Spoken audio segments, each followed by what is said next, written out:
قربانی کرتا ہے تو اس کے ہر بال کے بدلے میں اللہ تعالیٰ ایک نیکی عطا کر. کیا عطا کر؟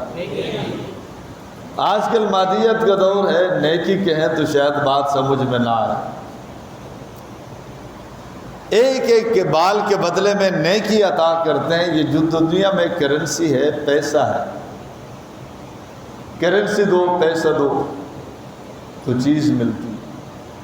اور آخرت کی جو کرنسی ہے، جنت میں جو چیزیں ملے گی وہ اس پیسے کی وجہ سے نہیں ملے گی، وہاں کرنسی نیکی ہو. کیا ہو؟ تو قربانی کے جانور کے ایک ایک بال کے بدلے میں اللہ تبارک و تعالیٰ نیکی عطا کر. اور دوسرا اس کا دنیاوی فائدہ بھی. دو چیزیں ایسی ہیں جس سے مال میں برکت ہوتی، مال میں کمی نہیں آتی. ایک قربانی ہے، قربانی کی وجہ سے مال میں برکت آتی. اور دوسرا عمرہ ہے. عمرہ کرنے سے مال میں کمی نہیں آتی، مال میں برکت آتی. آپ حیران ہوں گے، جو لوگ عمرہ کرتے ہیں یا جو لوگ قربانی کرتے ہیں وہ کبھی تنگ دست نہیں ہوتے.